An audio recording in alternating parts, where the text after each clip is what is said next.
Como eu avisei aqui no canal, o Roque Saldanha teve a prisão preventiva decretada pelo ministro Alexandre de Moraes por descumprimento das medidas cautelares.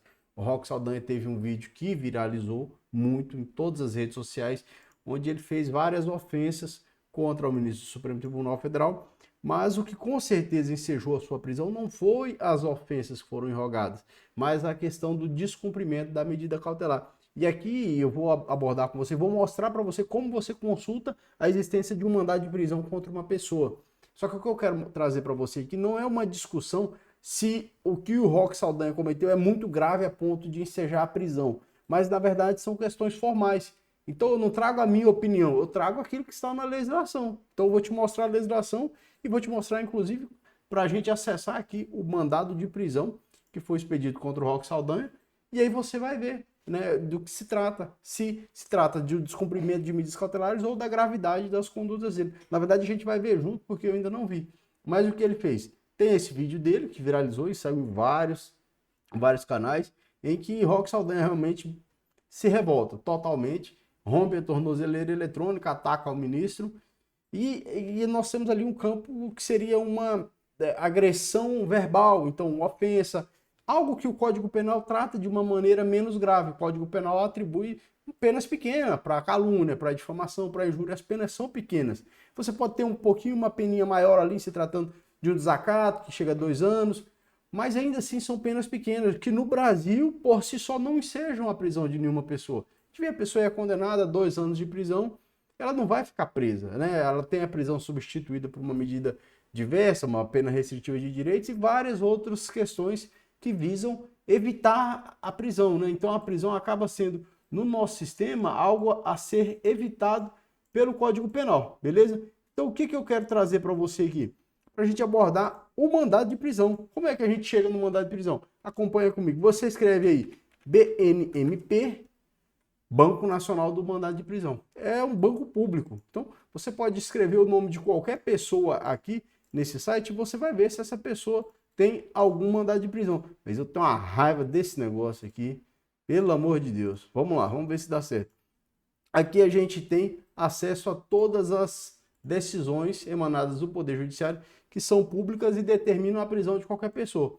Você tem aqui alguns dados que você pode inserir: sexo biológico, data de nascimento, nome da mãe, sempre é bom informar o nome da mãe. Vamos colocar o nome do Roque Saldanha. Roque Saldanha.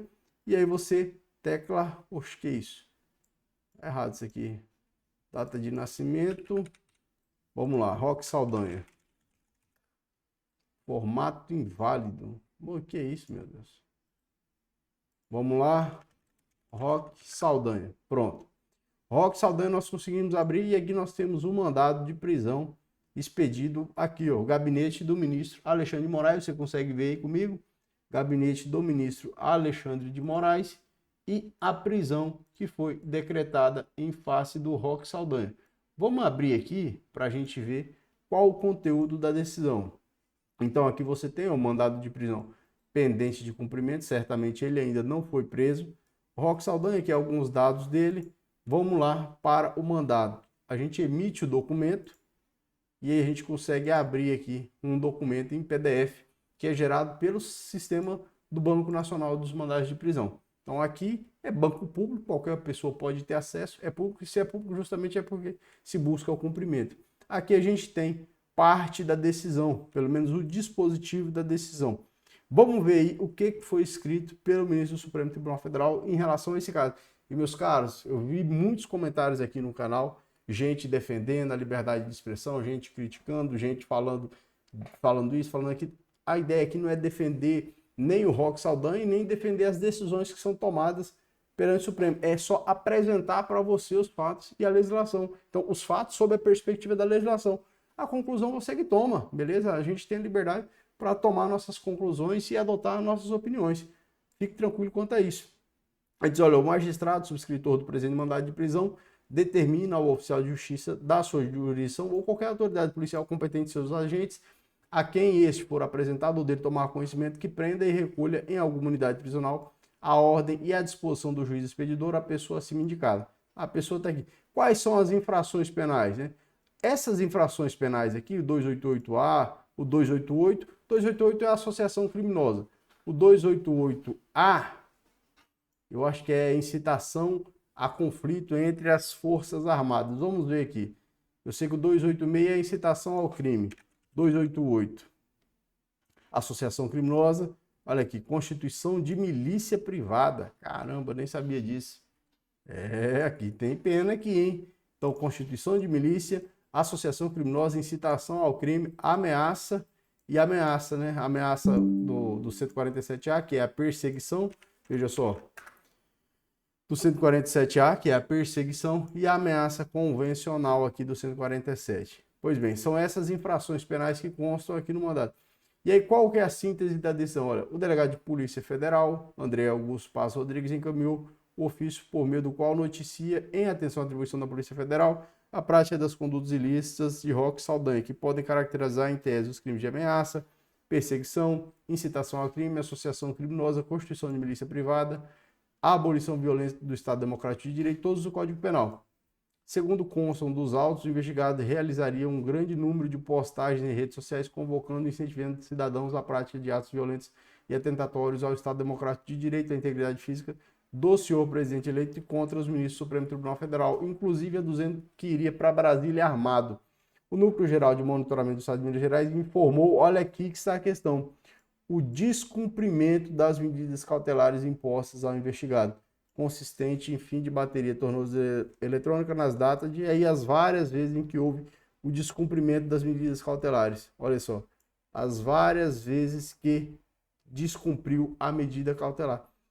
Meus caros, presta atenção, a gente vai continuar lendo esse dispositivo, mas veja só. O Roque Saldanha está sendo injustiçado. Pode ser, essa questão tem que ser discutida no processo. Mas quando ele desafia o sistema judiciário dessa forma, ele descumpre as medidas cautelares. E cá para nós, vamos lá, eu e você. O que é melhor? A tornozeleira no pé ou você ficar com a sua liberdade física restringida, ser preso?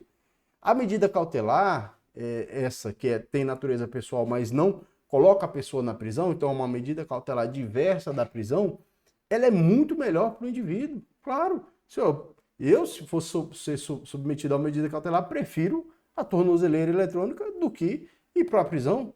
Então, a medida cautelar, ela é deferida por quê? Porque a prisão é a exceção da exceção. A pessoa só pode ser presa se outras medidas não forem suficientes para solucionar aquilo que o direito está tentando discutir, né? Então foi aplicado a ele as medidas cautelares diversas da prisão, mas ele reiteradamente descumpriu e chegou ao ponto, né, de ser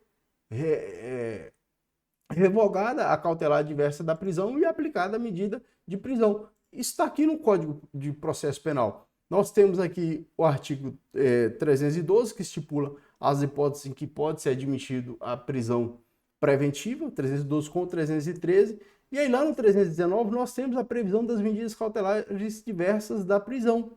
Aqui a partir, nós temos outras medidas. Essas outras medidas, elas são preferíveis, são a preferência. Então, o juízo deve sempre priorizar essas medidas diferentes. Comparecer no juízo, proibir de acessar ou frequentar determinados lugares, né?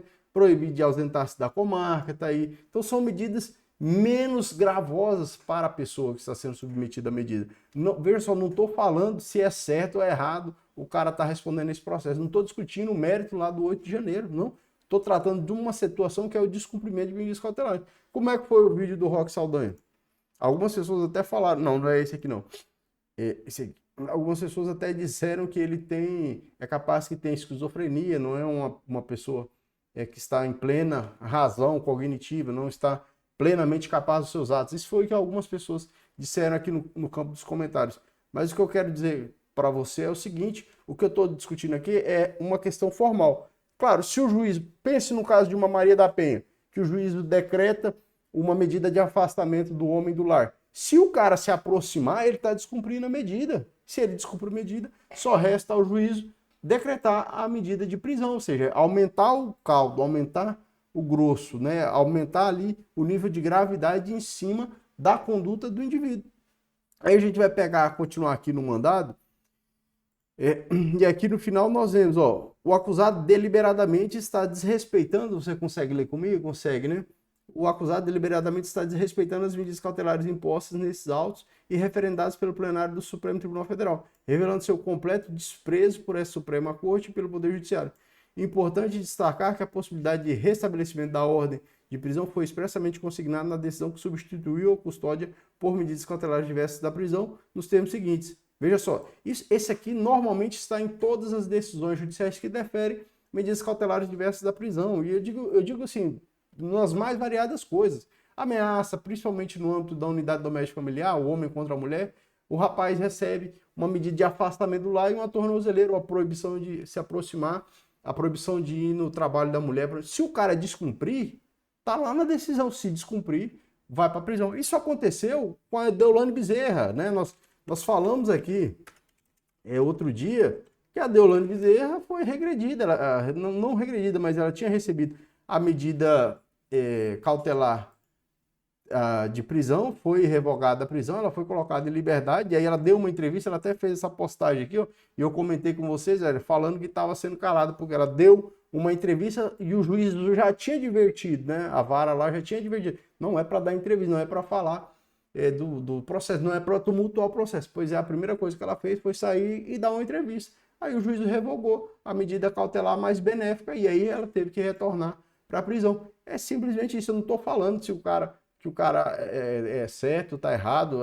Isso é uma questão que envolve uma discussão a respeito da liberdade de expressão. E tudo bem, mas o descumprimento da medida cautelar não é a mesma coisa que o exercício da liberdade de expressão. Ainda que o exercício da liberdade de expressão seja legítimo ou ilegítimo, o descumprimento da cautelar é outra coisa, é algo diferente. Ele não precisava, por exemplo, falar para estar descumprindo a cautelar, bastou ele tirar a tornozeleira, bastou ele desligar, como foi apontado aqui na decisão em várias situações.